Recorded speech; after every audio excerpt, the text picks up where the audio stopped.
cómo vemos la situación del feminismo, de la igualdad, cómo está ahora mismo la sociedad en este aspecto y si avanzamos y si hay peligro de que los avances vuelvan atrás, en fin, y que tenemos que estar siempre alerta para que la igualdad sea un objetivo. Y ya está, vamos, ya ahora la experiencia de cada uno, pues cada uno que siga lo que, o cada uno, lo que pensamos y cómo afrontamos este momento. ¿Qué nos ha alcanzado y qué nos falta? ¿Y por qué hay retrocesos? Ese sería un punto también. ¿Por qué hay tanto retroceso y tanta prevención al avance de derechos, de igualdad, de que mejore la vida humana y las relaciones? Porque al final son relaciones entre personas. ¿Por qué ese rechazo tan grande? Si es el trabajo, las empresas, el capital, o que las mujeres nos quieren otro papel al que no queremos renunciar, al papel de avanzar, de conseguir derechos y de hacer que esto se expanda, que no sea privilegio de los países del norte. Sí, además hay un gran trabajo hecho en todos. Cuando hablábamos de esto, pues pensábamos cómo se ha avanzado, por ejemplo, desde la educación, desde el compromiso sindical, político, desde la salud, que ya se enfoca de otra manera, en fin, todo eso que se ha avanzado bastante, pero sí puede haber retrocesos. Puede haber retrocesos porque hay una evolución ideológica fuerte, ¿no? Y el feminismo no es una cosa que esté en la ideología dominante, sino todo lo contrario. Entonces hay que luchar por conseguir lo que queremos, ¿no? Yo creo que el sistema ha dicho hasta aquí hemos llegado y bueno, se ha organizado. Es decir, bueno, la reacción, los que no quieren el progreso, porque quieren mantener una situación de privilegio y de poder, pues eso no les cuesta, pero han ido aceptando algunas cosas, pero parece ser que ha llegado un momento que han dicho hasta aquí hemos llegado y quieren no solo parar los avances que ha habido, sino retroceder en muchas cosas. Y entonces está habiendo un resurgimiento de la ultraderecha, de la reacción y además organizado, porque antes podía haber que parecían que eran gente extraña, ¿no? Y ahora dicen, ya podemos decir las cosas, no hay miedo, hay que decirlas. Han perdido ese pudor que podían haber tenido en algún momento porque tenían una idea que no ajustaban en la sociedad, que no encajaban, y ahora parece que se toleran y se encajan. Y eso en otros terrenos pues igual, ¿no? Estamos asistiendo a un montón de barbaridades, entre ellas la guerra que se están desarrollando y que nos están acostumbrando a que las aceptemos y se hagan actividades pues contrarias a la igualdad, a la libertad y a la convivencia, en definitiva a la convivencia.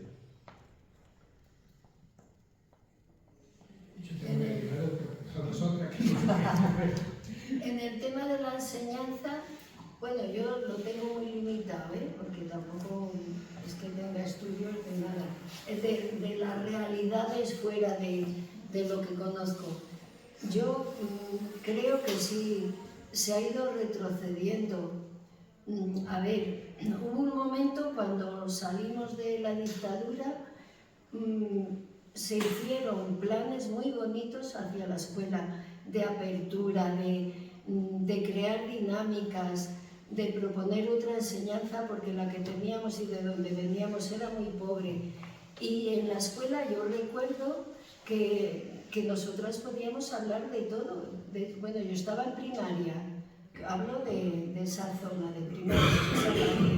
Entonces hablábamos libremente de todo, de lo que estaba pasando en España, de la política, de cómo Y no solamente eso dentro del programa que teníamos, de las asignaturas.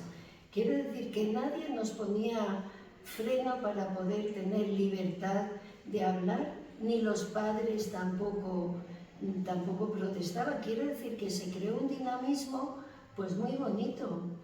Y incluso hacíamos proyectos de igualdad que lo mandábamos a la Junta y proponíamos, y entonces nos lo aceptaban. A ver, yo hace ya 14 años que estoy fuera, pero tengo la impresión que se ha retrocedido. Hay por ahí el informe PISA que yo le pondría muchos interrogantes, porque por una parte hace ver una realidad que está bien que se mida y que se hagan estudios, pero por otra está fuera de lo que necesitan las personas cuando están creciendo, de los niños y las niñas. Es decir, que me parece a mí que está propuesto muy desde lo que las empresas quieren, el sistema quiere. Entonces, ¿qué está pasando ahora? Lo último que yo viví y lo que oigo ahora. Ahora se hacen muchas estadísticas y las personas están muy divididas porque quieren llegar a los niños y a las niñas, quieren que eso sea democrático, pero al mismo tiempo les están agobiando de papeles, de tener que dejarlo todo por escrito, y me dicen, es que no tenemos tiempo para tener una asamblea que podamos hablar, y lo hacen, o sea, yo sé que lo hacen, pero todo muy con poco sosiego, es la impresión que tengo. Quiero decir que tampoco puedo dar unos datos, pero que eso está por ahí.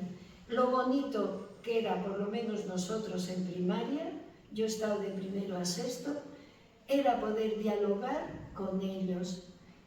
Dabas lengua, matemáticas, religión, lo que fuera, pero lo bonito era no meterles ideas, sino crear un ambiente que se pudiera hablar, que ellos pensaran, que se creara un diálogo, que no fueran allí estar. A pesar de eso, la escuela, 5 horas a veces allí, se les hace largo. Yo tengo esa impresión, no sé si... Sí, yo creo que efectivamente la escuela ha ido para atrás, la impresión que yo he tenido, porque hay una cosa que yo, cuando veo los horarios de mis nietos, han convertido las 5 horas en 6 tiempos de 45 minutos. La han secundarizado en el sentido de que era la educación secundaria. Venía un maestro, un profesor, se iba otro y si acaso tenían 3 minutos de vacío en el que charlaban. Es muy triste porque la educación ha roto un poco el paso normal que hay de la familia a esa. El que tenga, si tú vas a tener 5 horas, la clasificación ya por asignatura me parece que es una barbaridad. E incluso la sociedad yo creo que ha avanzado hacia atrás.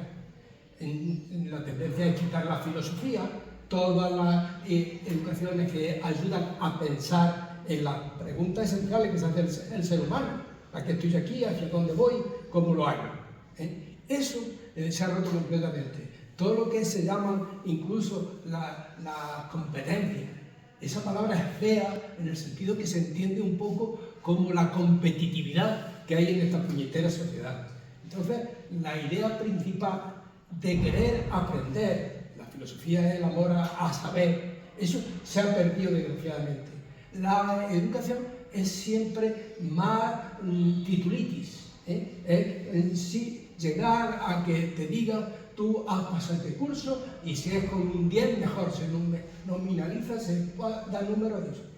E incluso yo recuerdo que hay una derecha que quiere romper incluso la coeducación.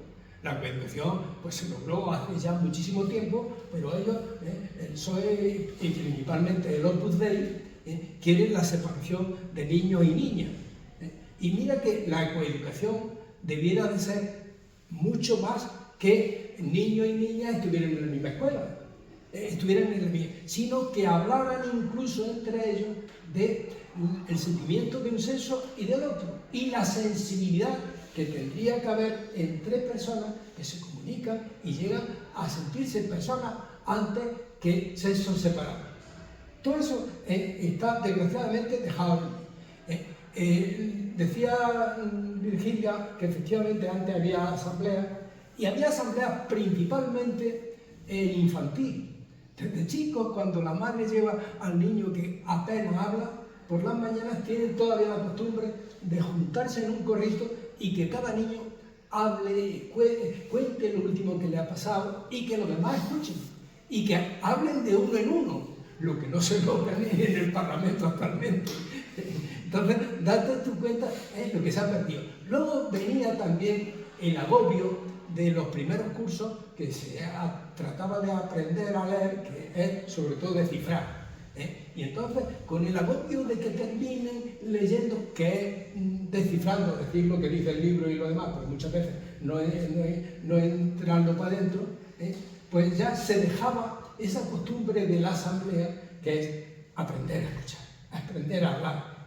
Y entonces, y hoy la desgracia que tenemos, me pasa a mí con mi nieto, que se meten en internet, cogen 4 textos de por allí, pero no son capaces de expresarlo con sus propias palabras, como ellos hablarían en cada momento de eso. Ese es un problema. Y desde luego vuelvo a la situación actual, que quiero que en los últimos años, a partir de aquel tren que llegó y lo demás, el movimiento feminista se está mostrando como el más potente. La verdad es que los otros movimientos, desgraciadamente, no avanzan mucho, ni los ecológicos y demás. Pero y lo que sí es cierto es que hay un rebrote, como bien ha dicho Mariano, en el sentido que la derecha atiende a cerrar todos los canales por donde se pueda colar el humanismo, la persona que habla, que piensa y que quiere ser libre. Y eso es un problema importante, e incluso a mí, como hombre, lo que más me preocupa es fundamentalmente una falsa ironía. Cuando se habla entre hombres, le dice, eso no es políticamente correcto. Y hay una sonrisa de por medio en la que crea ese mar en que quien tenga las ideas claras no se expresa. O sea, cantidad de veces entre hombres que se ha planteado un exabrupto machista, no hemos sido capaces, o al menos no tan capaces como debiéramos, de decir, yo no estoy de acuerdo con eso. Eso es machista y eso no es respetar los derechos humanos que merece hombre y mujer. Ese aspecto es importante. Y luego yo creo que la izquierda tenemos un gran problema porque no hemos concebido que ese es un flanco por el que nos viene atacando dentro de lo que se dice el políticamente correcto. Cuando se ríen así es que hay que ver, incluso cuántas veces no le dicen a cualquiera que de verdad cumple con la coeducación, con compartir lo demás. Ese es un calzonazo. O sea, en el sentido de decir, cuando nos juntamos un grupo de personas, pues en ese grupo de personas hay quien es más hábil para esta cosa o más hábil para otra. Y en un matrimonio, en una pareja, pues la mujer puede ser, en mi casa, afortunadamente, yo soy un manacra, mi mujer hace cosas de arreglar cosas que yo no soy. ¿Vale? Y entonces, cuando me dice eso, lo que hace falta es que en cualquier comunidad que se junten las habilidades para convivir y existir de la mejor manera. Esos son, hay también por ahí que sí tendríamos que intentar esa asociación que están haciendo cosas en muchos sitios, que es los grupos de hombres por la igualdad. O sea, en ese sentido, y entonces este tipo de conversaciones que estamos planteando para ponerla. Ya hablo demasiado. Yo para terminar ya con la enseñanza, que quiero, llevándolo al terreno de la igualdad, pues no descubro nada nuevo. La desigualdad hoy día se nota entre las clases y los centros que tienen capacidad económica y los barrios, que por desgracia son muchos, porque la desigualdad que hay en la sociedad se transmite en todo. en la sanidad, en la educación. Entonces, eso sí que es una preocupación seria, porque no van a tener las mismas oportunidades. Entonces, ¿qué pasa? Como se decía en tiempos míos, solo eran listos los hijos y las hijas de los ricos. Claro, porque eran los que podían estudiar, tenían libros, no solamente la enciclopedia Álvarez, como teníamos los demás, sino que tenían bibliotecas, estudiaban idiomas, estaban en el liceo francés, en el alemán. Entonces, eso sería un desastre. Pero claro, para eso hay que poner políticas de verdad serias y dinero, porque a lo mejor se escriben muchas cosas y luego no se financian. Entonces, ¿qué? A mí eso me preocupa. Hay un sociólogo muy importante francés, Pierre Bourdieu, que dice que efectivamente en la escuela le va mejor que nadie a los hijos de los maestros y de maestras. ¿Por qué? Porque en su casa los padres están hablando siempre de escuela. Como consecuencia, ellos ya llevan aprendido el rollo para quedar bien. Pero hay otra cosa que es más profunda, que es el currículum oculto.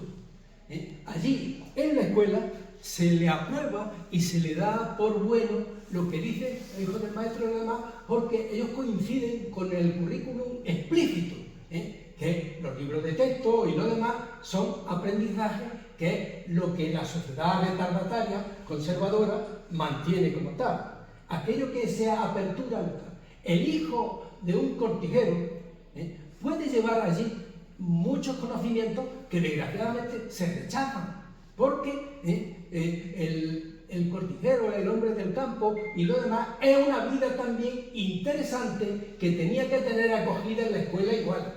Lo que ocurre que, entre otras cosas, desgraciadamente la formación del profesorado, la formación inicial del profesorado deja muchísimo que aprender. O sea, el programa inicial del maestro profesional de la Segunda República llegaba y obligaba a que quien se fuera a formar, que tuviera una formación inicial de pedagogía, psicología, sociología y didáctica para enseñar. Y después, una vez que está ya formado como maestro profesional, que eligiera la especialidad que quisiera, de infantil hasta catedrático en lo que sea, para lo que se habrá preparado también científicamente en esa área. Ese y el problema principal actualmente de esta sociedad es una sociedad deseducadora, porque no se preocupa de la educación.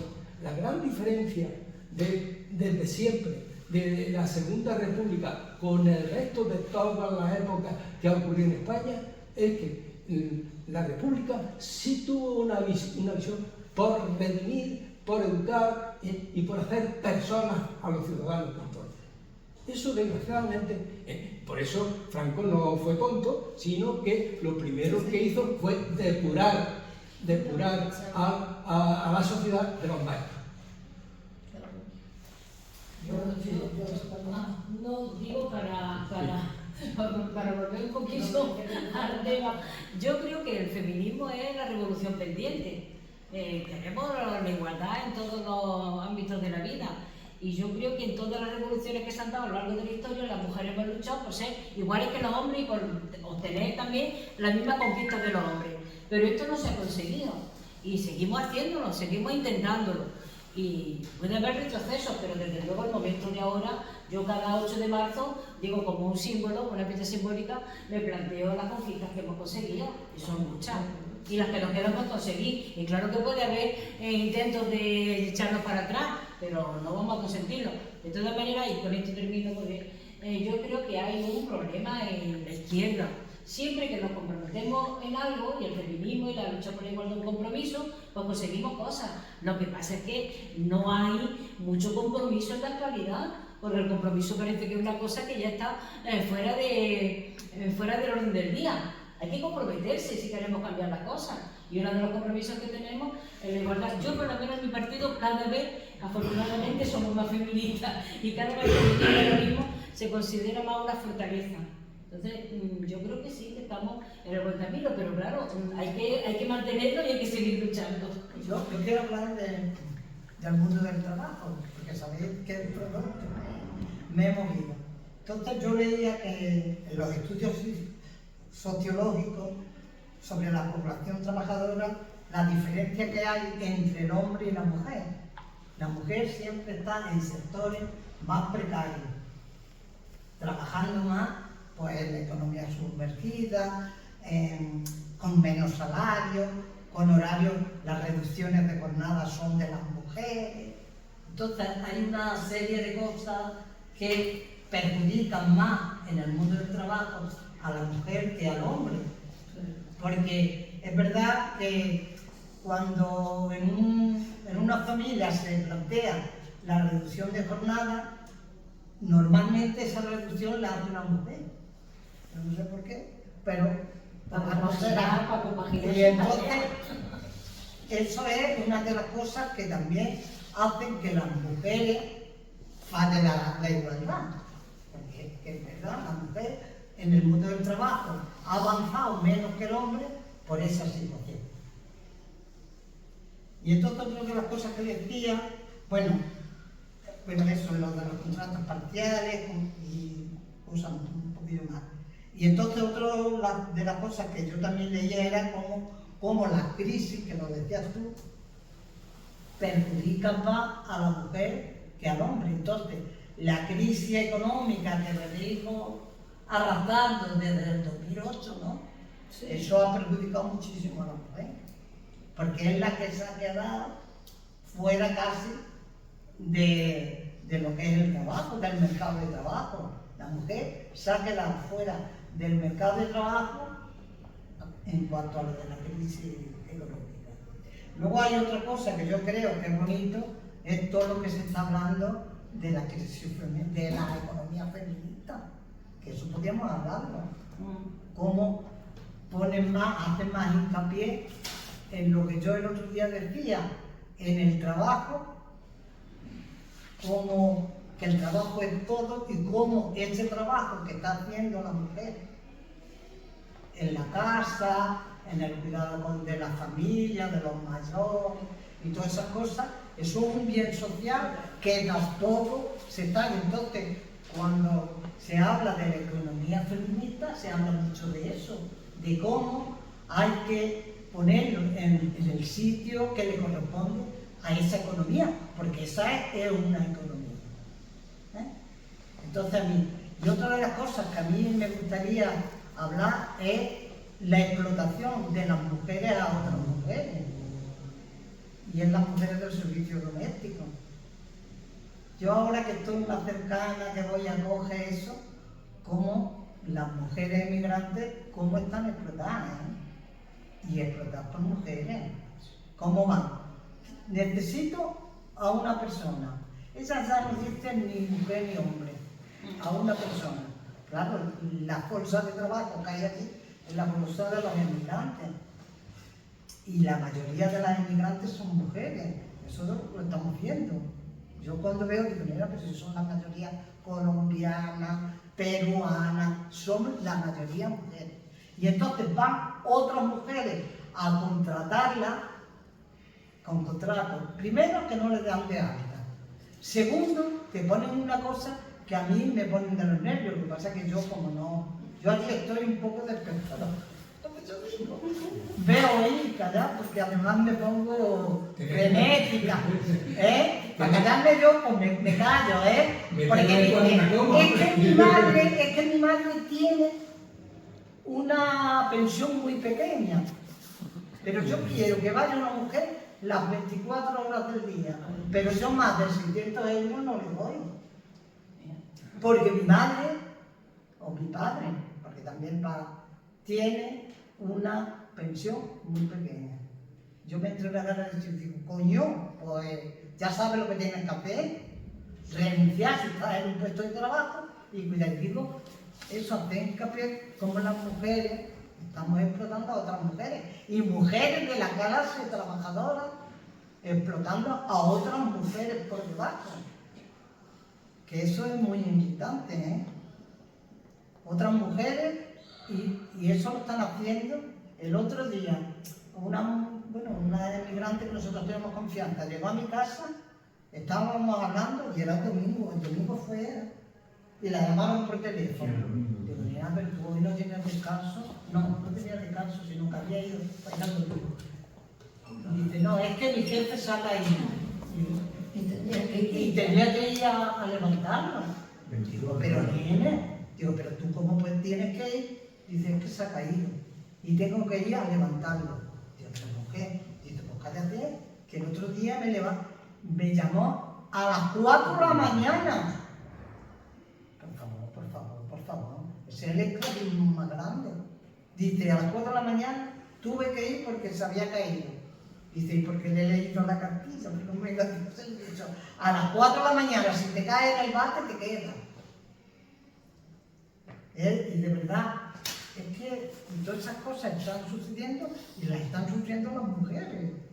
Sí. Todo eso las mujeres. Eso está unido muy perfectamente con el tema de la xenofobia y del racismo. O sea, date tu cuenta, efectivamente, en el fondo, en abajo del todo, siempre están las mujeres. Pero con el problema que se tiene aquí, la derecha, en el sentido de que hay que ver que vienen los moros, que tal lo demás, que nos quitan el trabajo, todo es mentira. Porque ese tipo de trabajo no lo quieren ninguno de los nacionales, ni las nacionales. O sea, eso es, hay que desmentirlo completamente. Cada vez que alguien lo dice, eso es una falacia. El tipo de trabajo que se hace en Almería o en Huelva, mayoritariamente se le encarga a las mujeres. Y todo eso, y además, desgraciadamente, incluso hay también el grave problema, es que hay machismo de hombres y machismo de mujeres, en el sentido de que no se tiene conciencia ninguna. Es decir, al fin y al cabo, aunque yo sea una señora, esa sigue siendo mujer, porque cuando yo soy señora, replico, pido que a mí se me dé la igualdad, pero a la hora de eso, pisoteo más a las mujeres que están por debajo de mí que a los hombres que están por debajo de mí.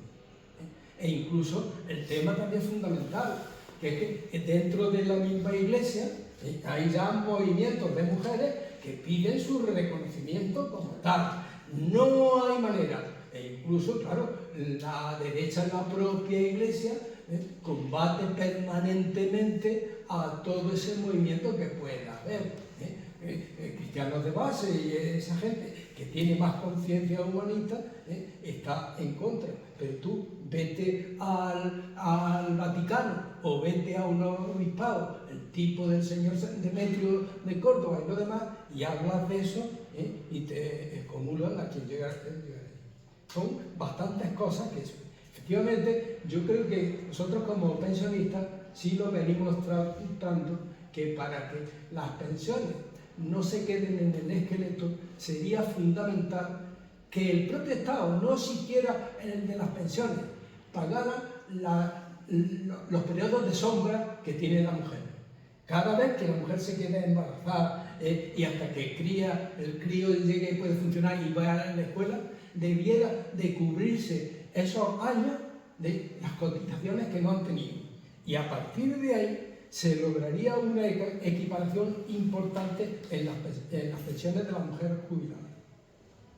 Son cosas concretas, porque incluso cuando se habla un poco de la necesidad de que la natalidad está cayendo, habrá que dar incentivos para que esas familias, esas parejas que renuncian a tener familia, les compense un poco para satisfacer esas necesidades nacionales. Yo quiero hablar de tres mujeres de Linares, republicanas, y que creo que lucharon fuerte por los derechos de la mujer y del hombre también, pero tres mujeres de Linares desconocidas, olvidadas. Hay que tener estómago para vivir en una tierra donde el movimiento obrero está organizado aquí desde el siglo XIX y la mayoría de los líderes del movimiento obrero olvidados, como si no existieran. Proliferan celebraciones de todo tipo, religiosas para religiosas, litúrgicas para litúrgicas. Bueno, pero paciencia, ya está. tres mujeres, bueno, una anécdota. Los jardines de Santa Margarita en la República se llamaron, por decisión del ayuntamiento, Jardines Aida Lafuente. Aida Lafuente fue una dirigente comunista de la Revolución de Asturias. Lógicamente, cuando se acabó la guerra, pues le quitaron a Aida Lafuente. Por poner, por ejemplo. Igual que Carlos Marx y todo Almacén. Igual que Carlos Marx y otras denominaciones. No, tres mujeres, ¿no? Una de ellas fue Victoria Solís. Victoria Solís era una mujer que estuvo en la agrupación de mujeres antifascistas en Linares, escribía en un periódico provincial del Frente Sur, que lo conoceréis algunos. Bueno, era un periódico al principio que salía 2 números a la semana, después fue diario, y en sus primeros números lo editaba el Altavoz del Frente Sur, del Ejército del Sur, el Altavoz del Frente Sur, y después era un periódico del Comité Provincial del PC. Bueno, Victoria Solís fue una mujer que luchó mucho, porque escribió mucho, le costaba muchísimo trabajo, no creéis que hacía un esfuerzo, pero en el periódico, el original está en Madrid, en el Ayuntamiento de Madrid, en la hemeroteca, y hay una copia en el Instituto de Estudios Jiennenses, y ahí podéis ver la cantidad de cosas que escribió, ¿no? Fue una mujer que tenía un espíritu que lo expresaba mucho en su escrito sencillo y tal, y que organizó mucho a las mujeres, no solo la agrupación de mujeres antifascistas de Linares, sino también en lo que era la rama femenina de la JSU, de las Juventudes Socialistas Unificadas, que era la Unión de Muchachas. Ahí también trabajó mucho, ¿no? Victoria Solís era una mujer, vamos, yo destaco su espíritu combativo, que lo expresaba en sus escritos muy sencillos, que yo creo que los entendía a los trabajadores muy bien, ¿no? Segunda mujer que quería hablar algo de ella es Manuela Cantero. Ya he dicho algunas veces algunas cosas de ella. Manuela Cantero fue la primera concejala en la historia de Linares, la primera mujer que fue concejala, en el año 37. Y esta era una mujer también muy, muy combativa. Está enterrada aquí en el Ayuntamiento de Linares porque era olvidada, totalmente olvidada. La trajeron cuando era también del PC, cuando se legalizó el PC, la trajeron porque ella se trasladó a vivir a Reo y con su hijo, tenía 6 o 7 hijos. Y estuvo muchos años en la cárcel, incluso en Málaga, y allí hizo una labor extraordinaria de enseñar a leer a alguna gente. Ella sabía muy poco leer y escribir, pero lo que sabía efectivamente. Y con presos de la cárcel de Málaga, pues hizo esa labor allí buena. Y fue eso, la primera concejala del Ayuntamiento de Linares, una cosa, ¿no? No había habido antes nunca ninguna mujer concejala, era la primera, olvidada, está enterrada en el... No hay ni una foto en el ayuntamiento.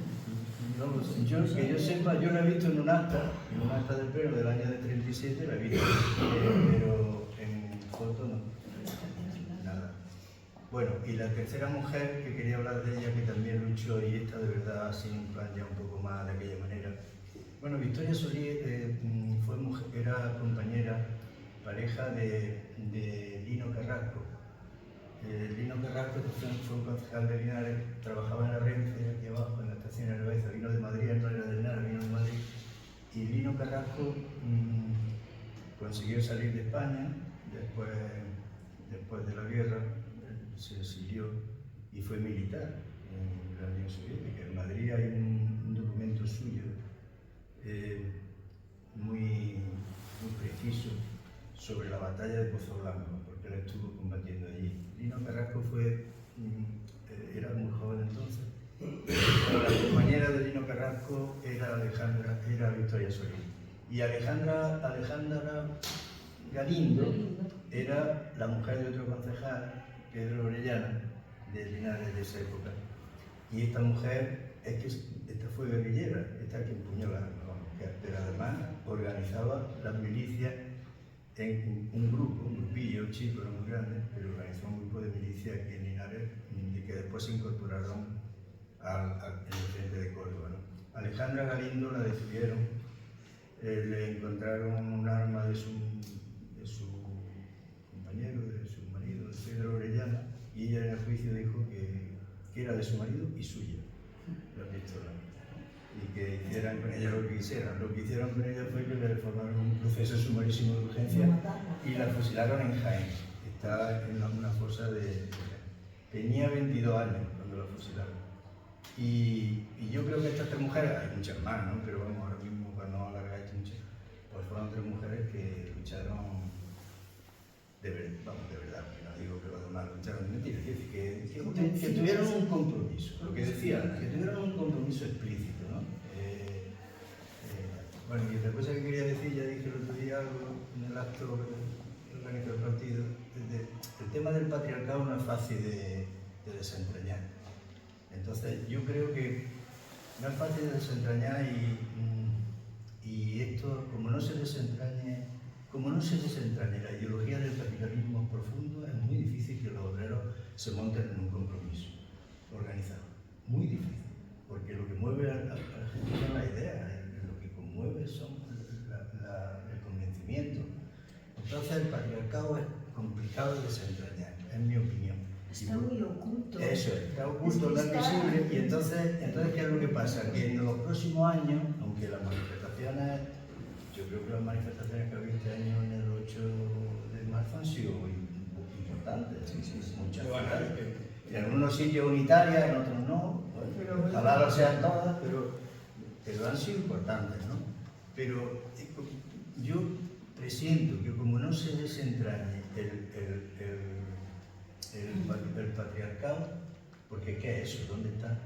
Decía yo, ¿dónde tiene la sede el patriarcado? No tiene sede, no es un grupo organizado. Es una ideología que trata de defender la prevalencia del hombre sobre la mujer, pero la defiende en el mundo del trabajo, en el mundo de la enseñanza, en el mundo de la cultura, en todos los ámbitos de la vida, en la patriarcal, en la familia, en la concepción de la historia, en todo. Sebastián quiere decir algo. Termino ya. Entonces, ¿qué es lo que pasa? Que el patriarcado hay que desentrañarlo complicado, ¿no? O complicado, que es una tarea pendiente, porque claro, sostener muy sutilmente se defiende la prevalencia del hombre sobre la mujer. No tan sutilmente. Y a veces de una manera bruta, pero depende del ambiente en el que nos movamos también. depende del ambiente que nos movamos, ¿no? Pero yo creo que el problema es que hay que golpear, hay que desentrañar esa ideología perversa, porque claro, justificar la prevalencia del hombre sobre la mujer, pues yo qué sé, es como justificar teóricamente que el valor que, yo lo digo el otro día, lo convencí de eso, si se justifica teóricamente que el valor que añade un obrero al manipular la mercancía con las herramientas que añade un valor, ese valor se apropia a una persona y eso se legitima que debe ser así, es que la plusvalía se debe apropiar a alguien sobre la fuerza de trabajo, a partir de estar derrotado. Y eso es la base del capital. Y esa es la base del capital, y esa es la base de la conciencia anticapitalista. No aceptar que alguien se apropie del valor que el obrero incorpora en el trabajo, que es la plusvalía. Esta es la cuestión. Que es lo que decía también Encarna, en este mundo de la mujer. También, o sea, una mujer sin derechos, porque eso le impide tener papeles también, le impide ser reconocida. Eso Linares acoge, no lo puede trabajar, decirle, no hay contrato si no... No, claro, No la enviamos si no le dais de alta. El patriarcado forma parte del capitalismo. El patriarcado es uno de los basamentos del capitalismo. Y el capitalismo ha dejado de ser un modo de producción a ser un modo de civilización. Todos estamos tocados por el capitalismo. O sea, hay que decir, el problema no es el capitalismo en sí, que también, sino el capitalismo en sí. Pero hay una cultura judeo-cristiana que la base es eso. El trabajo es un castigo bíblico. La mujer es por sí misma generación sacada de una costilla del hombre. O sea, hay unos antecedentes clarísimos. No, yo podría decir, el problema no es el patriarcado en sí, que también, sino el patriarcado en mí. Es que ahí es donde de ahí hay que partir. Claro. Entonces, ¿qué pasa? lo que planteaba Encarna. Lo que planteaba Encarna tiene mucho que ver pues, todo lo que ha significado el movimiento obrero. El movimiento obrero históricamente se ha distinguido fundamentalmente por la solidaridad, el internacionalismo, la lucha por la igualdad, la lucha por la libertad, pero ahí en segundo plano estaba el pacifismo, la lucha por la paz, el ecologismo, y en un segundo plano estaba también la mujer y el feminismo. Y eso todavía lo estamos mostrando. Hay mujeres que se están organizando al margen de los sindicatos. Hay mujeres que están organizando. ¿Qué pasa con los sindicatos? Los partidos. Bueno, eso habría que hablar de esto mucho, pero bueno. Yo creo que uno de los signos de los tiempos es la guerra, los inmigrantes y bueno, todo el tema relacionado con la corrupción, etc. Pero hay que, yo qué sé, a la hora de... Yo es que me gusta enmarcar un poco el tema. La sociedad está atravesada por la lucha de clases. Por la contradicción fundamental, capitalismo, socialismo, podríamos decir también capital-trabajo, ¿no? Pero la contradicción, esa es la fundamental, pero la contradicción principal hasta hace poco ha sido las elecciones del 23J, ¿no? Pero ahora, bajo mi punto de vista, van a ser los presupuestos, ¿no? Que parece ser que se van a prorrogar y tal y cual, ¿no? Y una de las contradicciones es el patriarcado femenino. Y bueno, pero otra también es que la mujer sea el descanso del obrero, perdón, del caballero, del señor. Pero vamos, hay que definir que este yo creo que es uno de los problemas que tiene la izquierda, que no se ponen de acuerdo en un análisis de coyuntura. Es decir, hasta qué punto, analizando la situación actual, podemos decir que la contradicción principal es esta o la otra. En fin, yo la defino como Sebastián, ahora en la elaboración de los presupuestos, ¿no? Pero ahora en la elaboración de los presupuestos hay que resolver una contradicción que, resolviéndolas, pues solucione problemas de otras contradicciones que son más secundarias. Y unos partidos de izquierda están más por profundizar en todo el tema feminista y otros pues no. Y ahí entraría en juego también otra concepción que yo tengo social, ¿no? Es decir, la sociedad está atravesada por la lucha de clase, como digo, pero también funciona a base de, ¿cómo diría yo? Procesos de humanización, procesos de destrucción y procesos de justificación. Parece ser que actualmente el proceso de destrucción o deshumanización es el que está prevaleciendo. De hacer toda la cuestión de... Yo creo que es necesario, Sebastián, hacer una lectura de más tiempo que acá. Pero mira, es referente a lo que ha surgido también, de que, bueno, el feminismo hasta ya ha llegado hasta un punto que ya dice que no, mire usted. Ese es el miedo que hay. Ese es el miedo que hay. Ese es el miedo que hay. Y ahí está el proceso de justificación. Yo justifico, digo, ya está bien, hasta aquí hemos llegado, porque mi amigo de 40 y 50 no. Eso es. Porque no afecta. Porque hay miedo a soltar los privilegios. La izquierda tiene mucho que ver también. Sí, claro. Date tu cuenta. Por eso digo, ponerse de acuerdo, vamos a ver si se ponen de acuerdo en ver qué planteamiento se hace de la izquierda que llegue a suponer por un acuerdo entre todos, porque cuál es la contradicción, la fundamental, yo creo que no hay problema, pero la principal en cada momento, ¿no? No sé si me explico lo que quiero decir. Yo es que creo que... Claro, el proceso de justificación es decir, bueno, hasta aquí vamos a tirar para adelante, no, ¿por qué? Vamos a ver, y ahí estamos con... Yo acabo de ver... No, las feministas no vamos a decir que hemos llegado hasta que no lleguemos a la igualdad total. Eso lo tenemos muy claro. Y yo creo que, vamos a ver, el patriarcado puede ser una excepción de lo que queramos, pero por sus consecuencias lo vemos, vamos a ver. Una de las definiciones del patriarcado, el poder de asignar espacio. Eso es el patriarcado que lo tiene. dice la mujer en el espacio privado. La salida, decía. Por ejemplo, eso es una forma de entender el patriarcado. Otra forma de entender el patriarcado, las mujeres somos objetos, los hombres son sujetos. Los hombres entre ellos hablan de las mujeres. Las mujeres somos objetos. En la literatura hemos sido objetos a lo largo de toda la historia. El patriarcado, ¿cómo se manifiesta en distintos sitios? En distintos sistemas económicos y políticos. No solo en el capitalismo, ya existía en la antigüedad, ya existía en el feudalismo. Lo que pasa es que tenía connotaciones distintas, tenía manifestaciones distintas. En la Revolución Francesa, ¿cómo se manifestaba el patriarcado? Pues porque decía Rousseau en sus tratados que la mujer y el hombre tenían los mismos derechos, pero que eran complementarios. Claro, eran seres complementarios. Entonces, los educaban a uno y a otro, pero uno para una cosa, para estar en el espacio público, y a las mujeres les educaban para que a su vez educaran a su hijo. Entonces, sí, son seres humanos con los derechos y demás, pero cada uno en su sitio.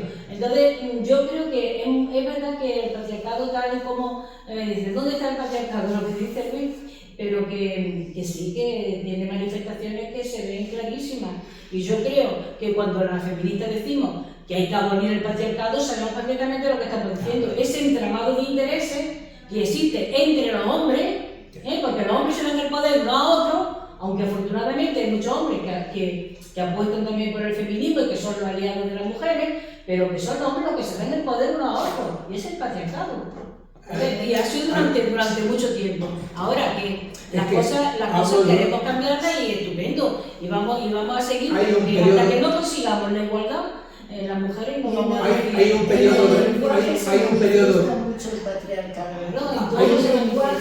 periodo de 200 años que lo describe, yo acabo de leer Al sur de Granada. Gerald Brennan habla y hace un estudio antropológico de cómo era la vida entre la pareja, el noviazgo y el matrimonio, que no había cambiado en los 2 últimos siglos.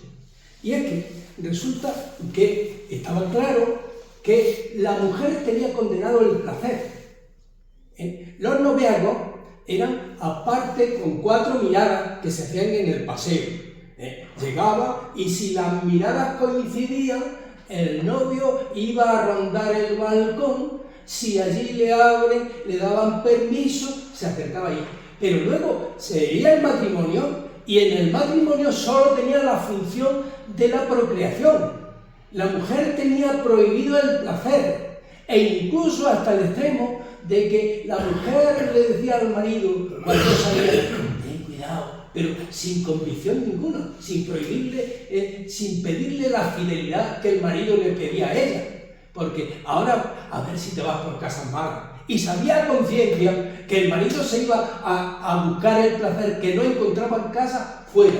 Y eso, afortunadamente, se rompió en 2 periodos, que fue en la República, cuando vino el divorcio, cuando vino ciertas libertades que estaban prohibidas, y vino aquí con la democracia, en la que se divorciaba más la gente de derecha que la gente de izquierda.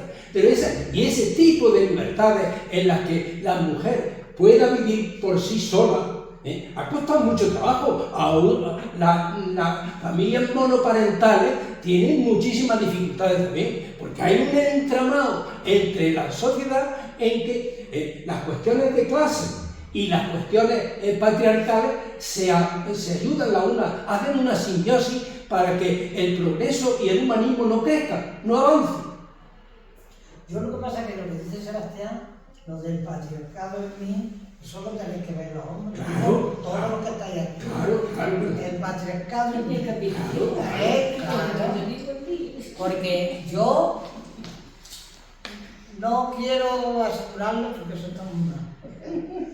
Pero muchos de los hombres vivís, y perdonad que me lo diga, a costa que las mujeres están en casa, que han criado vuestros hijos, que han hecho esto, que han hecho lo otro. Vosotros la militancia, muy bien. Pero las mujeres han estado en casa, barriendo, barriendo, fregando, cuidando a los chiquillos.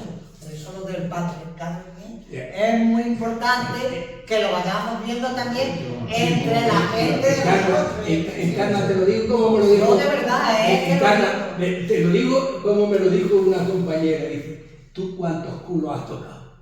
O sea, ¿cuántas veces has cogido al niño y le has limpiado el culo normal? Y es cierto que mi mujer se ha quedado en casa, compartimos.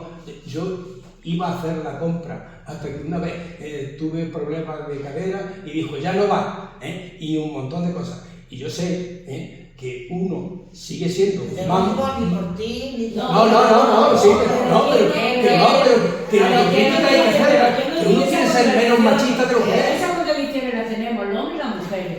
Las personas que somos de izquierda y queremos tener una idea y luchar contra el capitalismo también tenemos esas contradicciones. Pero si eso es evidente, si eso es verdad. Pero también con lo que decía Sebastián del capitalismo y el patriarcado, es que hacen un matrimonio perfecto. Vamos a ver, si por ejemplo hace ya años, no sé si recordáis, Izquierda Unida hizo una campaña de las 25 horas y el lema era repartir el trabajo y el tiempo. Vamos a ver, si se repartiera más el trabajo que se cobra, el trabajo productivo, los hombres podíais incorporaros más a las labores de la casa, ¿no? Al trabajo reproductivo. Porque las mujeres no hemos incorporado al trabajo productivo con mucha alegría. Queríamos tener un sueldo, queríamos tener una independencia, pero los hombres no lo han hecho con la misma alegría. Entonces, claro, si la jornada de trabajo de uno y de otro fuera más pequeña, pues entonces yo creo que también en la casa se podrían compartir más los cuidados, que es el objetivo que también nos planteamos las feministas con ese reconocimiento del trabajo. No había que acudir también a tantas mujeres a explotarlas, porque también podríamos hacer ese trabajo en la casa. Por eso yo pero claro, está el capitalismo leo lo de la que economía feminista, que está muy basada en todos esos problemas, para que ese trabajo que hay social, que es muy grande, no sea solo el que te da el dinero, sino todo ese otro trabajo de la casa, de los cuidados. Y eso se tiene, eso es trabajo también, lo que pasa es que no está remunerado y por lo tanto parece que no tiene importancia. Y tú me estabas preguntando una cosa de que por qué en acoge, porque las mujeres dicen que cogen los 500 euros, porque no tienen otra cosa. Claro. Lo que le den, claro. Es que ella lo quiere. Pero bueno, a ver, si alguien necesita ayuda para cuidar a esas personas, pues que sepa que tiene que darles de alta determinadas horas. Pero como ellas no le quieren dar de alta, Pero- y las que demandan eso quieren trabajar, dicen que no me den de alta. Mira, esta misma mujer, porque yo insisto mucho en organizaros al martes de acoge, organizaros vosotros. Entonces, por lo visto hay 2 o 3 que están ahí y entonces se planteaba que la hora a 5 euros no iba ninguna. Y llegó una y dijo, yo voy a ir a hacer trabajo a 5 horas la hora. Imaginaros 5 euros la hora. Y esa vino, que no sé de dónde venía. Bueno, si yo Y entonces es verdad que no se avanza. es un cambio. Pues lo mismo que se trabaja en otro trabajo Claro. y se trabaja con horas sin dar de alta Claro, o con un claro. contrato de tantas horas. Es que eso es Es que no van a... Es que... Claro, pero es que esas cosas también deberían de primero, las inspecciones de trabajo, si una persona está dada de alta por menos horas, todo eso, y no tendría que consentir que hubiera un trabajo sin dar de alta, está claro. Sebastián. De todas formas, yo en esta intervención quiero valorar mucho el papel del feminismo. El feminismo hoy día es uno, como ha dicho antes Ana al principio, es, digamos, lo que puede hacer avanzar la sociedad actualmente más. Es una forma de sentir, pensar y actuar que choca con el sistema, que el bloque dominante está que trina por lo que le hace culpa, ¿no? No quiero dar aquí una sensación de que creáis que yo estoy en contra de... No. Yo soy neófito en esta cuestión, pero No, yo que esto debería ir, pero usted lo tiene pensado. analizar un poco las cuestiones, bueno, que se tarda hasta dónde se puede llegar. Hay una cosa que es importante, que efectivamente hemos avanzado en que bastantes hombres han empezado a vivir solos, con lo cual están preparados, si quisieran, para colaborar, compartir tareas. Pero al mismo tiempo, daos cuenta que el capital lo ha aprovechado. Hoy, desgraciadamente, tienen que trabajar la mujer y el marido para ganar lo mismo que ganaba antes uno. Eso lo tenemos que tener en cuenta. Y entonces, sin embargo, ahora mismo tenemos algunos inconvenientes de que, aunque se quiera, a los niños y a los demás, no se puede atender como se atendía antes. Porque, por mucho que el marido haya avanzado en compartir en igual las tareas, todavía no. Y entonces, cuando hay una sola persona a cargo de la casa, siempre se puede atender mejor que si hay momentos en que no hay ninguna. O tienes que echar mano, porque entre otras cosas, la familia extensa se ha perdido. Si tú tienes los padres o los abuelos, están más lejos que antes cuando vivían en una casa.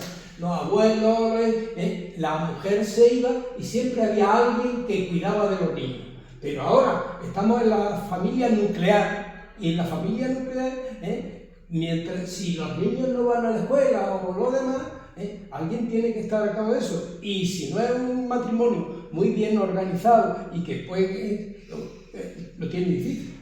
Esta es la guardería. Antes no había guardería. Antes no.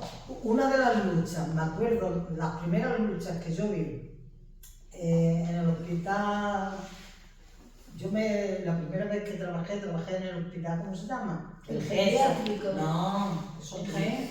ya traía mi experiencia. El Jaén. Estaban todas aquellas Agustina Medina, Sí. todas aquellas que eran unas leonas. Digo Agustina Medina porque era una de las que más se movía en todo aquello, la Juan Fernández. Y una de las cosas que luchaban más era, yo es que todavía no estaba en casa, era por tener una guardería en el hospital. Además, buscaron el sitio porque entonces estaban pariendo, porque eran chicas todavía jóvenes, es que eran jóvenes, 23, 24 años, y toda la lucha era tener una guardería. Y yo me acuerdo, la lucha, lo que pasa es que no la consiguieron, de tener una guardería allí en el hospital. Mira el ejemplo que está poniendo. Claro, las mujeres Ella luchaban. hacía las leyes. Claro, y entonces, y ella luchaba, porque fue para mí un ejemplo a seguir, fueron las mujeres. Yo también quiero aportar en el sentido, lo que he dicho antes, la contradicción principal ahora es la elaboración de los presupuestos, que parece ser que van a continuar, se van a prorrogar, ¿no? Pero estamos en un régimen de guerra, estamos en un régimen en el que se va a dotar mucho dinero para la guerra de Rusia y Ucrania, y Gaza, y decía que la Simón de Uruguay, ¿cómo se pronuncia? Uruguay. Decía que cuando hay alguna crisis, las primeras que se resienten son las mujeres. Dice, así que tened cuidado, porque el feminismo se pueden perder derechos y luego hay que seguir. Dice, al final hay que seguir luchando por mantenerlo y conseguirlo. O sea, que mucho cuidado, que lo más seguro es que veamos recortes y que las No, sí, lo mujeres estamos intentando, vamos, ya lo estamos intentando, sí, ya lo estamos intentando. De De todas maneras, yo digo una cosa, vamos a ver, yo antes de ser feminista, antes de tener yo conciencia feminista y un compromiso feminista, yo llevo ya muchos años en el partido, o sea pero es que después he visto que mucha gente joven, yo por ejemplo cuando daba clase en la universidad, no tan jóvenes como tú, pero muchas chicas jóvenes y se incorporaban al feminismo con una alegría y con una ganas que a mí eso me da mucha esperanza. Yo no sé tú lo que piensas porque tampoco te conozco, pero de verdad que yo he visto muchas chicas muy jóvenes con muchas ganas de luchar por esto. Y además, como el feminismo, que es una cosa, como dice Sebastián, que una sociedad feminista es buena para todas las personas. Que las mujeres no queremos algo distinto y ni en contra de los hombres, lo que se merece a las mujeres es bueno para todos. El feminismo es una red. Claro, es bueno para todas las personas. Entonces yo creo que hay futuro en ese sentido, porque yo creo que estamos convencidos de cada vez más gente más joven. No, que hable ella, que no ha hablado nada. Habla, venga. Si no le da. Por lo menos la impresión que tienes de todo lo que... A ver, yo tampoco tengo mucha idea y tampoco es que haya vivido mucho, pero sí es verdad que lo que yo veo en mi ámbito, en la gente de mi edad y eso, es que hay mucha incultura. Y eso creo que mancha mucho el feminismo, porque me juego lo que sea, que si yo ahora más en torno a los niños, pero si yo ahora le pregunto a cualquier persona qué es el feminismo, no me va a saber responder o va a estar muy equivocado. Y creo que la base, muy poca gente sabe lo que es, y si lo sabe, va a hacer lo que sea para no demostrarlo. Porque se ve mucho de que, a ver, las niñas no tanto, porque las niñas no son tan así, pero los niños sí es verdad que si pueden hacer cualquier broma de yo que sé, lo típico, de la mujer a la cocina, o pueden demostrar que están en desacuerdo con el feminismo, lo van a hacer. Aunque no estén de acuerdo, lo van a hacer porque creen que es lo chulo. ¿Y cómo respondemos nosotras? Pues, a ver, muchas veces no se puede responder, pero ellos saben que nosotras no estamos de acuerdo y simplemente lo hacen por molestar.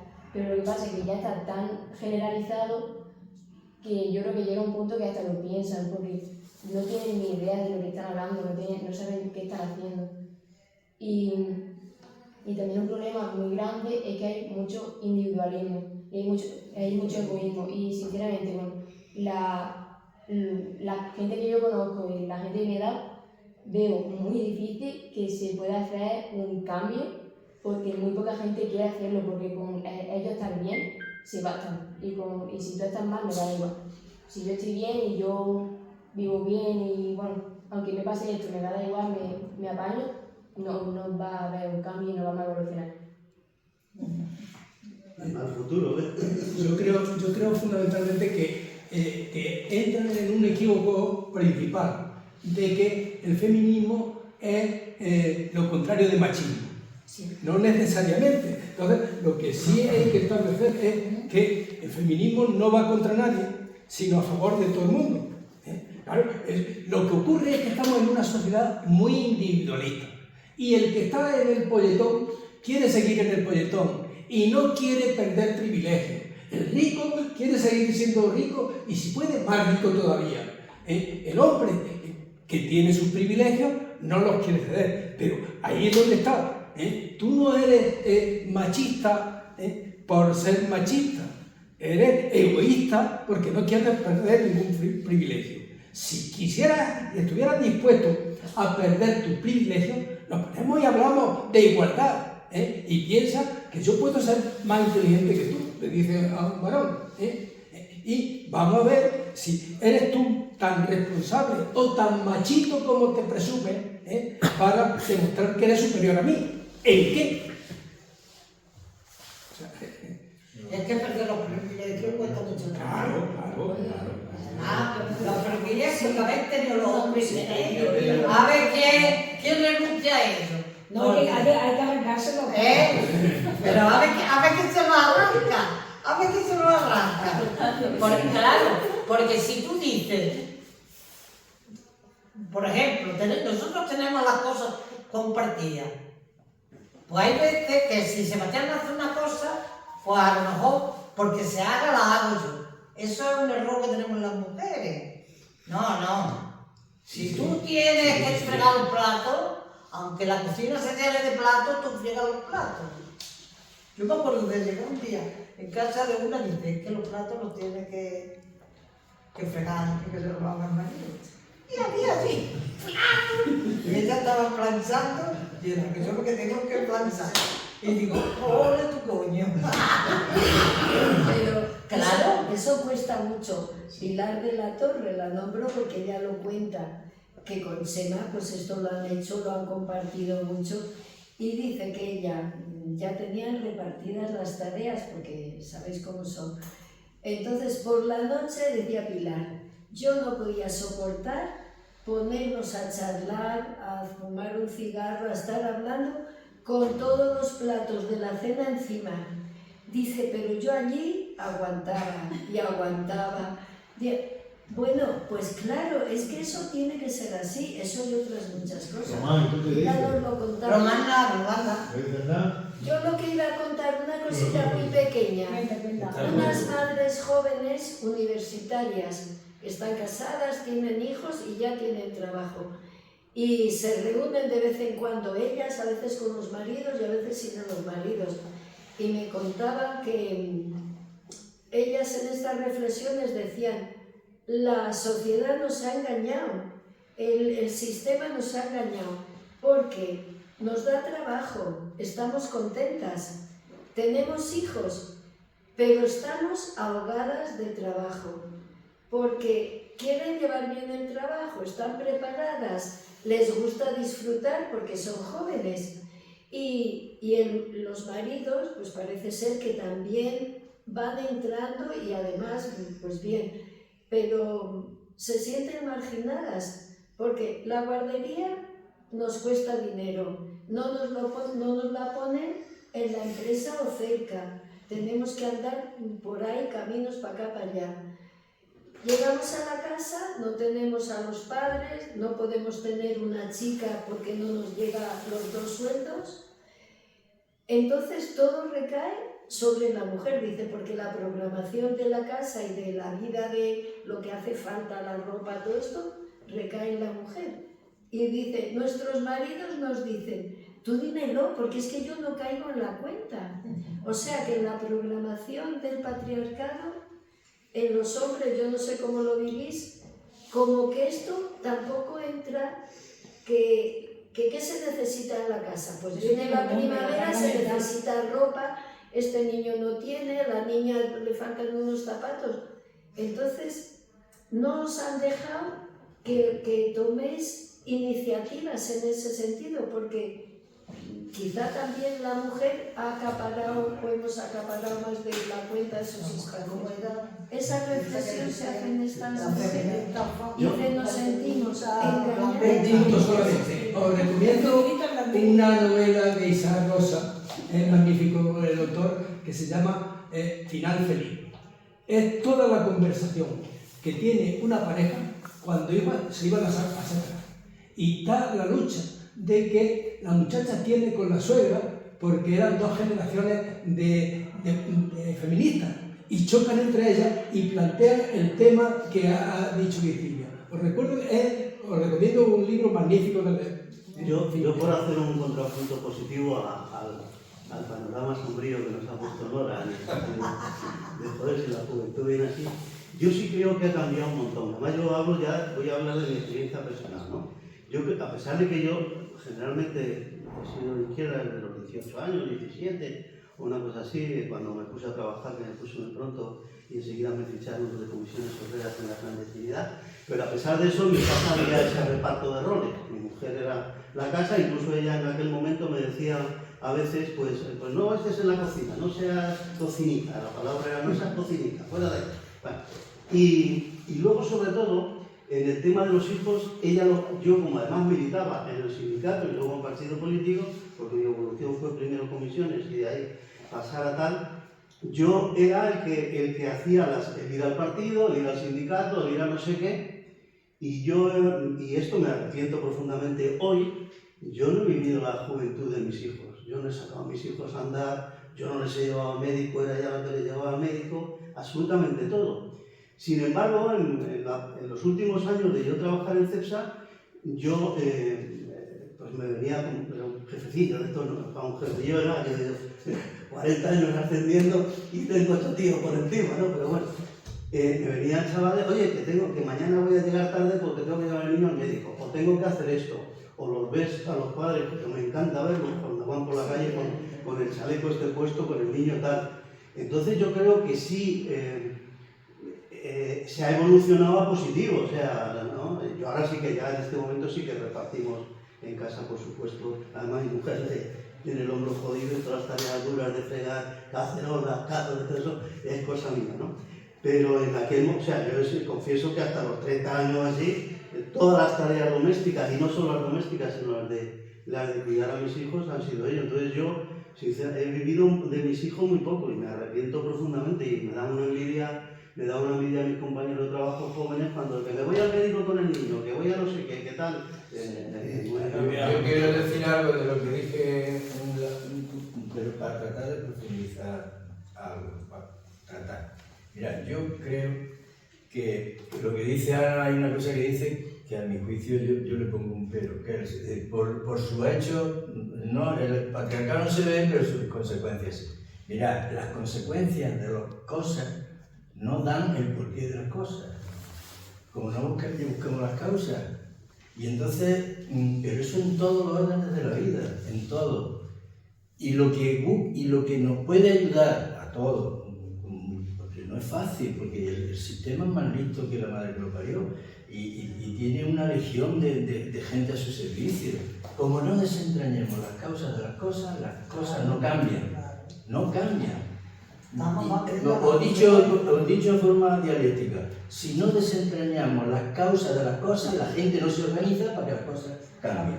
Porque solo se van a cambiar si la gente se organiza. Solo así.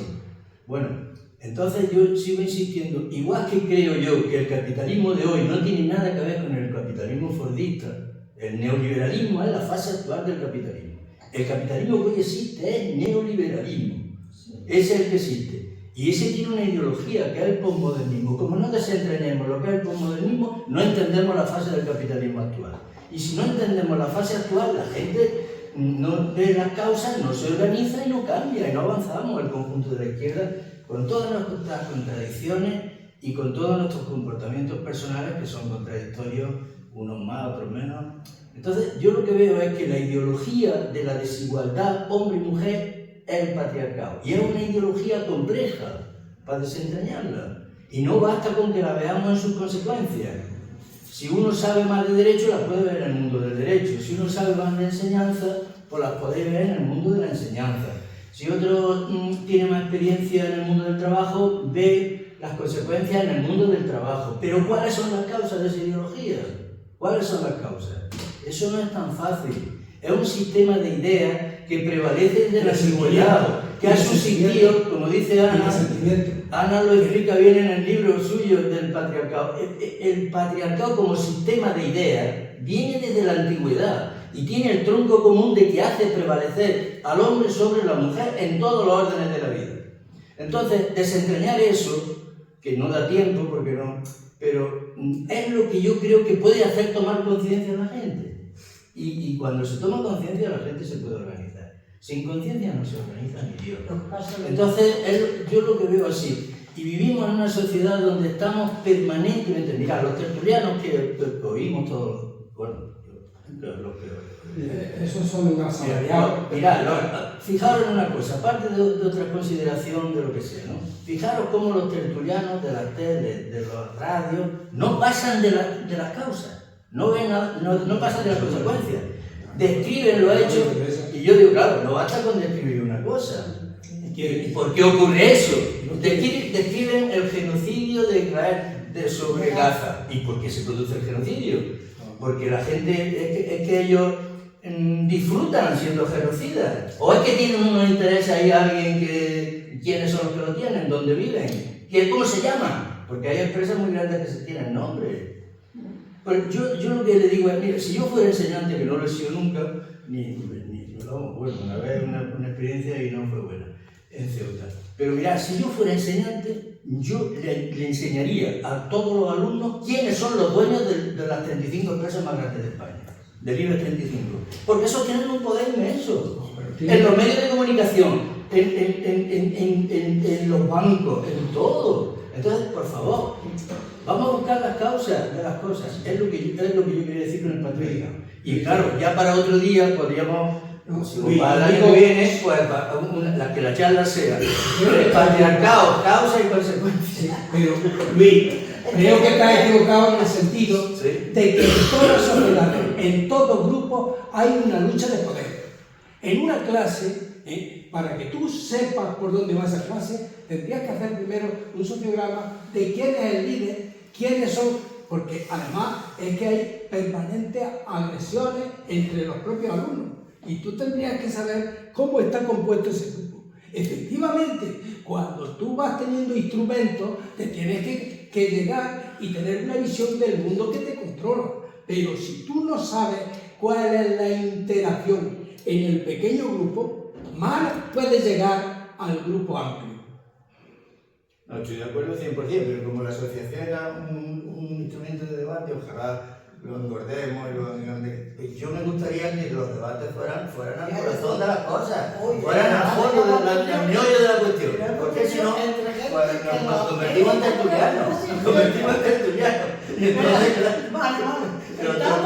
Digo que hoy hemos tenido un debate que para mí ha sido rico, pero claro, este debate con Ana, con Virginia, lo tengo en muchos sitios porque voy a muchos sitios con ella. Claro. Y al final dialogamos de todo. Bueno, pero habéis tenido aquí la ayuda de gente ajena a ese grupo.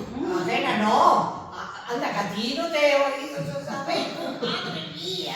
No, que es verdad que hoy, por las razones que sea, yo qué sé, yo pensaba también que yo creía que iba a venir una persona, porque había algunos síntomas de que no hayamos conseguido ponentes, como sabes, y tal, claro. Y ya era un síntoma de pero y además, como yo te decía, pero bueno, hay una cosa muy buena, y es que gracias a Luis Roa, esto lo van a ver por lo menos 120 o 130 personas, porque tiene una audiencia en su canal muy buena, ¿no? Entonces, bueno, quiere decir que no se queda aquí, sino que tenemos la suerte de que por lo menos 100 personas más... Creo que... Sí, no, pero si además el objetivo de este grupo cuando es hablar nosotros. era hablar entre nosotros, y si había alguien que hiciera un poco de moderador, de introductor, de introductora del debate, pero no, era menos lo de las ponencias, eso Sí, que no, la idea es Es más, muchas veces creemos que es importante que venga alguien de fuera a decir un rollo que no sabe siquiera a quién se lo va a soltar. Es mucho más importante el que la gente aprenda discutiendo en ese sentido. El otro día hubo aquí un momento en que se dijo, bueno, por un lado se dijo, sigue debatiendo entre otras cosas, porque estaba Paula y sus amigos interviniendo, y eso es muy bueno. Pero al cabo del rato, esa misma persona dice, a ver si traemos a fulanito. A mí me parece que las dos cosas tienen distintos ambientes.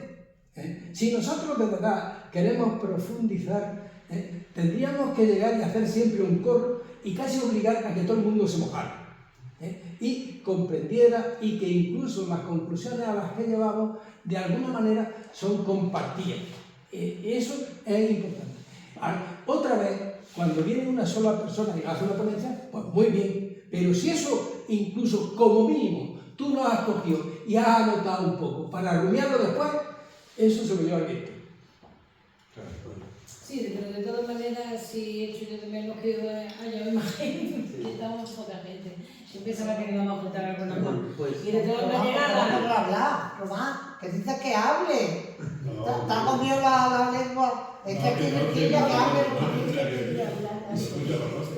Bueno, los que tenéis hijos o nietos en juventud, y el otro día me preguntaba a una persona, ¿y a qué se refiere juventud? Pues la encuesta esta que hemos visto del Consejo de la Juventud es de 15 años a 35. Me parece demasiado 35, pero bueno, es juventud. El jueves vamos a tener aquí también un circulito así. Incluso no me importaría que solo estuviera Nora, Paula y ahí ahora no me acuerdo del otro compañero. Pero os invito, pero por favor traed más gente si podéis. Sí. Y lo que vamos a hacer es un debate. Hay una encuesta del Consejo de la Juventud que se llama Romper el Cristal, sobre qué piensan los jóvenes sobre la política, sobre la participación. Y a ser posible romper nuestros prejuicios. Y entonces vamos a dialogar con ellos a ver cómo ven. No se trata, ha dicho una palabra, Antonio, que a mí no me gusta porque puede hacer que alguien desista. Cuando dice no, y que se moje todo el mundo. Yo creo que es bueno que digamos que la gente se exprese, pero el que no quiera expresarse o no quiera, entre comillas, mojarse, que no se moje. No lo digo porque a veces parece que alguien dice, no, pues sea, en fin, que no quiere expresar su opinión o tal, ¿no? Por lo tanto, Yo no, es verdad que sería, yo en muchas reuniones que he hecho siempre la he hecho, me gusta hacer las circulares, decir, venga, empezamos por la izquierda, tú, y el que pasa, pues pasa, pero sí que bueno. Digo yo, el remedio que tiene eso, yo lo tenía en la escuela siempre, que ponía al más expresivo al lado del más tímido. Y entonces el más tímido se le resultaba al otro, y cuando ese decía lo del más tímido, el más tímido ya se sentía más partícipe. Bueno, el asunto es que el jueves va a ser a las 6 una sesión donde vamos a coger esa encuesta de Romper Círculo, está en la página web colgada, si alguien la quiere ver, y vamos a comentar. A mí me gustaría que nosotros interviniéramos nosotros, que interviniera. ¿Cómo se llama la encuesta? Rompe el cristal, está en la web, de hecho en el cartel que te he mandado, si coges el código de barra, en la sección de documentos está. Y es una encuesta, yo no me la creo, porque entre otras cosas, por ejemplo, dice que los jóvenes están interesados por la política en un 80%, a mí me parece. Ojalá. Pero bueno, ya veremos a ver lo que. También tenemos, yo creo que también tenemos muchas veces prejuicios con los jóvenes. Yo es que tenía experiencia de conocer a muchas personas mayores y después en la última etapa de mi vida conocer a muchos jóvenes. Entonces también a mí me ha ido. El Consejo Estatal. Sí, es el Consejo de la Juventud, sí, es una encuesta que ha hecho, se llama, la hizo el año pasado, en junio o así.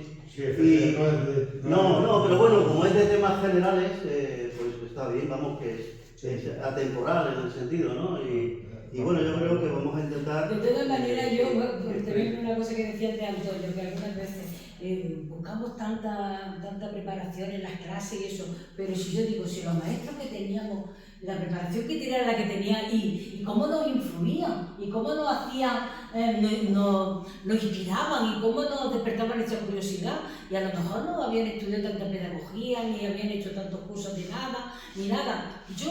¿Qué queréis que os diga? Yo soy muy clásica, yo creo que era el compromiso. Sí. Y yo creo que sigue siendo el compromiso. Sí. Si un profesor o una profesora tiene un compromiso con su alumnado, yo creo que eso se nota, eso se asciende, sí. Eso se expande y eso yo tenía mucho compromiso, pero lo que yo he ido aprendiendo con el tiempo, de experiencias de la República, el texto libre, otro montón de cosas, eso. ¿Tú crees, por ejemplo, que la gente a escribir no aprende nada más que escribiendo? Yo acuerdo de mi niño, de mi edad de niño, que llegaba en determinado momento, hazme un ejercicio de redacción sobre tal cosa. Y ahora nos sobra un poquillo de tiempo a escribir. ¿Cómo puñeta? Yo lo que tengo que crear es la necesidad que ese alumno, lo que él piensa, necesite y busque el momento de escribirlo cuando le dé la gana. Cuando le dé la gana. Que ha tenido una experiencia vivencial importante y él lo va a reflexionar, que lo ponga por escrito. Yo tenía allí un cartelón en el que se decía texto libre. Y cuando teníamos 5 o 6, los leíamos, los votábamos, los corregíamos entre todos, porque en la autocorrección de un texto es cuando de verdad se aprende a escribir. Y entonces, a partir de esa experiencia, y yo de verdad, o sea, yo he estado con los movimientos de renovación pedagógica 25 años, y nos juntábamos cada semana a hablar de lo que veníamos haciendo y he aprendido un montón. Eso es lo que yo pediría que en la escuela de profesores se empezara a ver. Y no se puede empezar continuamente, reinventar la pólvora todos los días. Bueno, pues lo dejamos aquí. Muchas gracias. Sebastián, te estaba explicando lo de los maestros. ¿Te das cuenta que me lo dijiste el otro día? Sí, ya,